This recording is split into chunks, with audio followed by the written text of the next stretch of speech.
স্বামী বিবেকানন্দ জীবন ও বাণী থেকে পাঠ করছি। রনি মান্না, একাদশ শ্রেণী, পৃষ্ঠা সংখ্যা ১০৬। মহাবীরের চরিত্রকেই তোদের এখন আদর্শ করতে হবে। দেখ না, রামের আজ্ঞায় সাগর ডিঙিয়ে চলে গেল, জীবন মরণে দৃকপাত নেই। মহাজিতেন্দ্রিয়, মহাবুদ্ধিমান, দাস্যভাবের ওই মহা আদর্শে তোদের জীবন গঠন করতে হবে। ঐরূপ হলেই অন্যান্য ভাবের স্ফুরণ কালে আপনা আপনি হয়ে যাবে। দ্বিধাশূন্য হয়ে গুরুর আজ্ঞা পালন আর ব্রহ্মচর্য রক্ষা, এই হচ্ছে সিক্রেট অফ সাকসেস। নান্যঃ পন্থা বিদ্যতে ইয়নায়। হনুমানের একদিকে যেমন সেবা ভাব, অন্যদিকে তেমন ত্রিলোক সন্ত্রাসী সিংহ বিক্রম। জয় স্বামীজি। স্বামীজির আমার ভারত অমর ভারত থেকে পাঠ করছি। পৃষ্ঠা সংখ্যা ৩০। স্মৃতি মাইতি। পৃথিবীর কাছ থেকে আমাদের কিছু শিখবার আছে কি? সম্ভবত অন্য জাতির কাছ থেকে আমাদের কিছু বহির্বিজ্ঞান শিখতে হবে। কিভাবে সংঘ গঠন করে পরিচালনা করতে হয়, বিভিন্ন শক্তিকে প্রণালীবদ্ধভাবে কাজে লাগিয়ে কিভাবে অল্প চেষ্টায় ফল লাভ করতে হয়, তাও শিখতে হবে।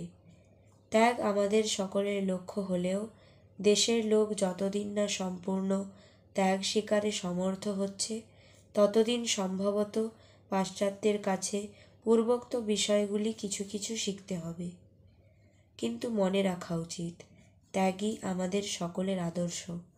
যদি কেউ ভারতে ভোগ সুখকেই পরম পুরুষার্থ বলে প্রচার করে, যদি কেউ জড়জগৎকেই ঈশ্বর বলে প্রচার করে, তবে সে মিথ্যাবাদী। এই পবিত্র ভারতভূমিতে তার স্থান নেই। ভারতের লোক তার কথা শুনতে চায় না। জয় স্বামীজি। স্বামীজির আমার ভারত অমর ভারত থেকে পাঠ করছি। স্তমিকা দাস, অষ্টম শ্রেণী, পৃষ্ঠা সংখ্যা ১৫। কোনো ব্যক্তি কোনো জাতি অপরকে ঘৃণা করলে জীবিত থাকতে পারে না। যখনই ভারতবাসীরা ম্লেচ্ছ শব্দ আবিষ্কার করল ও অপর জাতির সঙ্গে সর্ববিধ সংস্রব পরিত্যাগ করল, তখনই ভারতের অদৃষ্টে ঘোর সর্বনাশের সূত্রপাত হল। জয় স্বামীজি। স্বামীজির আমার ভারত অমর ভারত থেকে পাঠ করছি। সুহৃদ সামন্ত, দশম শ্রেণী, পৃষ্ঠা সংখ্যা ৭৩। বেদান্তের সিদ্ধান্তই এই, আমরা বদ্ধ নয়, আমরা নিত্যমুক্ত। শুধু তাই নয়, আমরা বদ্ধ এ কথা বলা বা ভাবাই বিপজ্জনক। এই রকম ভাবা ভুল, নিজেকে নিজে সম্মোহিত করা মাত্র। যখনই তুমি বলো আমি বদ্ধ, আমি দুর্বল, আমি অসহায়, তখনই তোমার দুর্ভাগ্যের আরম্ভ। তুমি নিজের পায়ে আর একটি শিকল জড়াচ্ছ শুধু। এরকম বলো না, এরকম ভেবেও না। জয় স্বামীজি। স্বামীজির আমার ভারত অমর ভারত থেকে পাঠ করছি। রূপসা খাড়া, ষষ্ঠ শ্রেণী, পৃষ্ঠা সংখ্যা ১৪৪। এইটি জেনে রেখো যে যখনই তুমি সাহস হারাও, তখনই তুমি শুধু নিজের অনিষ্ট করছো তা নয়, কাজেরও ক্ষতি করছো। অসীম বিশ্বাস ও ধৈর্যই সফলতা লাভের একমাত্র উপায়। জয় স্বামীজি। স্বামীজির আমার ভারত অমর ভারত থেকে পাঠ করছি। রোহন বেরা, নবম শ্রেণী, পৃষ্ঠা সংখ্যা ৪১। আমাদের জাতীয় জীবন অতীতকালে মহৎ ছিল, তাতে সন্দেহ নেই, কিন্তু আমি অকপটভাবে বিশ্বাস করি যে আমাদের ভবিষ্যৎ আরও গৌরবান্বিত। জয় স্বামীজি। স্বামীজির আমার ভারত অমর ভারত থেকে পাঠ করছি। পৃষ্ঠা সংখ্যা ১০১। শ্রেয়া বুড়াই, সপ্তম শ্রেণী। বলো, আমি যে কষ্ট ভোগ করছি তা আমারই কৃতকর্মের ফল।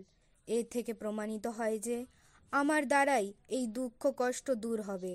আমি যা সৃষ্টি করছি তা আমিই ধ্বংস করতে পারি। অতএব ওঠো, সাহসী হও, বীর্যবান হও, সব দায়িত্ব নিজের উপর গ্রহণ করো। জেনে রাখো, তুমি তোমার অদৃষ্টের সৃষ্টিকর্তা। তুমি যে শক্তি বা সাহায্য চাও তা তোমারই ভিতরে রয়েছে।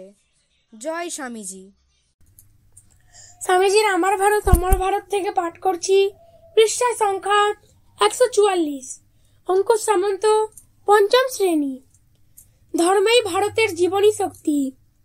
যতদিন হিন্দুরা তাদের পূর্বপুরুষদের কাছ থেকে উত্তরাধিকার সূত্রে পাওয়া জ্ঞান না ভুলে যাচ্ছে, ততদিন জগতে কোনো শক্তি তাদের ধ্বংস করতে পারবে না।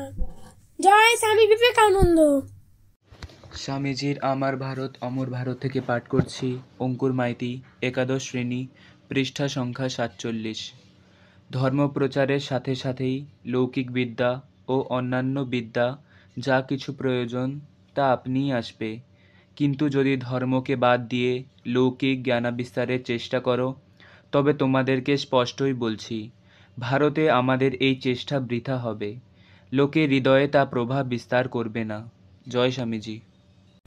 স্বামীজির আমার ভারত অমর ভারত থেকে পাঠ করছি পৃষ্ঠা সংখ্যা 149। অপূর্ব সামন্ত, তৃতীয় শ্রেণী। আমরণ, কাজ করে যাও, আমি তোমাদের সঙ্গে সঙ্গে রয়েছি, আর আমার শরীর চলে গেলেও আমার শক্তি তোমাদের সঙ্গে কাজ করবে। জয় স্বামী বিবেকানন্দ।